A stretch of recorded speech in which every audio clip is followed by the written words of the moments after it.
Hi guys, welcome back to our channel coding Sam Sai alias మా time. ఈ వీడియోలో వచ్చేసి మనం ర్యాంక్స్ ఎలా డిసైడ్ చేస్తారు అనే దాని గురించి అయితే డిస్కస్ చేద్దాం.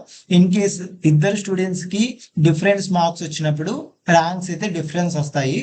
బట్ ఇద్దరు స్టూడెంట్స్ కి సేమ్ మార్క్స్ వచ్చినప్పుడు ర్యాంక్స్ ఎలా డిసైడ్ చేస్తారు అనే దాని గురించి ఎక్స్ప్లెయిన్ చేస్తాను. ర్యాంక్స్ ఎలా డిసైడ్ చేస్తారంటే అలాంటి టైంలో వచ్చేసి కొన్ని ఫ్యాక్టర్స్ బేస్ చేసుకొని ర్యాంక్ అయితే ఫస్ట్ ఒకరికి ఇస్తారు, దాని తర్వాత ఇంకొకరు ర్యాంక్ ఇస్తారు అనమాట. అవి ఏ ఫ్యాక్టర్స్ ఈ వీడియోలో అయితే చూద్దాం. బిఫోర్ గోయింగ్ టు వీడియో, ఇలాంటి ఇన్ఫర్మేషన్ వీడియోస్ కోసం అండ్ అలాగే ఇంపార్టెంట్ అప్డేట్స్ కోసం WhatsApp channel, Telegram channel create చేశాను. ఆ లింక్స్ వచ్చేసి ఈ వీడియో డిస్క్రిప్షన్ లో ఉంటాయి, వెళ్ళైతే జాయిన్ అయిపోండి. ఇంకా లేట్ లేకుండా వీడియోలోకి అయితే వెళ్ళిపోదాం. ఆల్రెడీ మీకు తెలుసు, ఏపీ సెట్ లో వచ్చేసి మీకు 2 ర్యాంక్స్ అయితే ఉంటాయి. ఒకటి ఇంటిగ్రేటెడ్ ర్యాంక్, ఒకటి బ్రాంచ్ ర్యాంక్ అనేది. ఫస్ట్ ఇంటిగ్రేటెడ్ ర్యాంక్ గురించి మాట్లాడుకుందాం. ఫస్ట్ ఇంటిగ్రేటెడ్ ర్యాంక్ లో స్టూడెంట్ 1 కి స్టూడెంట్ 2 కి సేమ్ మార్క్స్ వచ్చినప్పుడు ఎలా ర్యాంక్ డిసైడ్ చేస్తారంటే, ఫర్ ఎగ్జాంపుల్ స్టూడెంట్ 1 కి 1112 మార్క్స్ వచ్చాయి, స్టూడెంట్ 2 కి 1112 మార్క్స్ వచ్చాయి. అప్పుడు ఏం చేస్తారంటే వాళ్ళిద్దరు డిఫరెంట్ బ్రాంచ్ అయినా కూడా వాళ్ళ బ్రాంచ్ మార్క్స్ అయితే చెక్ చేస్తారు. ఎవరికైతే బ్రాంచ్ మార్క్స్ అనేది ఎక్కువ వచ్చింటాయో వాళ్ళకి అనేది ఫస్ట్ అనేది ర్యాంక్ ఇస్తారు అనమాట. ఎవరికైతే బ్రాంచ్ మార్క్స్ తక్కువ వచ్చింటాయో వాళ్ళకి నెక్స్ట్ అయితే ర్యాంక్ డిసైడ్ చేస్తారు.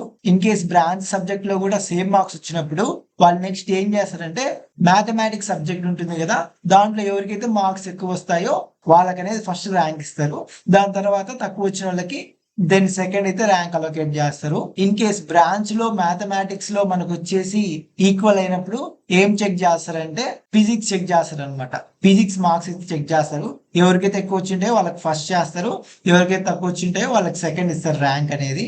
In case branch mathematics physics equal వచ్చినప్పుడు దెన్ వాళ్ళు ఏం చేస్తారంటే కెమిస్ట్రీ చెక్ చేస్తారు అనమాట. కెమిస్ట్రీలో మార్క్స్ ఎవరికి ఎక్కువ వచ్చాయి అనేది, ఎవరికైతే ఎక్కువ వచ్చాయో వాళ్ళకి ఫస్ట్ అయితే ర్యాంక్ ఇస్తారు, ఎవరికైతే తక్కువ వచ్చాయో వాళ్ళకి సెకండ్ అయితే ర్యాంక్ ఇస్తారు అనమాట.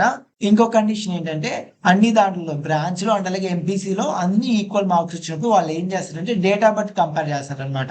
ఎవరికైతే డేట్ ఆఫ్ బర్త్ అనేది తక్కువ ఉంటుందో వాళ్ళకి అనేది ర్యాంక్ అనేది ఫస్ట్ ఇస్తారు, ఎక్కువ ఉంటుందో వాళ్ళకి తర్వాత ఇస్తారు అనమాట. ఓకే, ఈ కండిషన్స్ అయితే ఉన్నాయి అనమాట.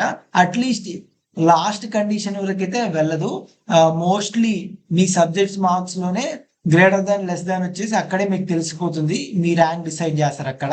ఇదనమాట ఇంటిగ్రేటెడ్ ర్యాంక్ అనేది ఇలా డిసైడ్ చేస్తారు. ఇన్ కేస్ మార్క్స్ అనేది ఈక్వల్ వచ్చినప్పుడు స్టూడెంట్ 1 కి స్టూడెంట్ 2 కి. సేమ్ బ్రాంచ్ ర్యాంక్ లో కూడా సేమ్ అనమాట. ఇన్ కేస్ మీ బ్రాంచ్ లోనే స్టూడెంట్ 1 కి స్టూడెంట్ 2 కి సేమ్ మార్క్స్ వచ్చినప్పుడు సేమ్ మీ బ్రాంచ్ ర్యాంక్ లో కూడా సేమ్ అనమాట. ఫస్ట్ టోటల్ మార్క్స్ అయితే చూస్తారు. In case total mark difference వచ్చినప్పుడు ఎవరికైతే ఎక్కువ వచ్చింటాయో వాళ్ళకి ఫస్ట్ చేస్తారు డిసైడ్ ర్యాంక్. దాని తర్వాత తక్కువ వచ్చిన వాళ్ళకి సెకండ్ డిసైడ్ చేస్తారు ర్యాంక్ అనేది.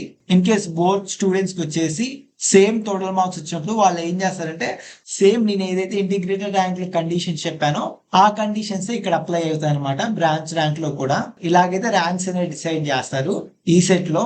ఇన్ కేస్ ఈ వీడియో మీకు యూస్ఫుల్ అనిపిస్తే లైక్ చేయండి, మీ ఫ్రెండ్స్ కూడా షేర్ చేయండి, వాళ్ళు కూడా తెలుసుకుంటారు. Stay tune to our channel. Thanks for watching.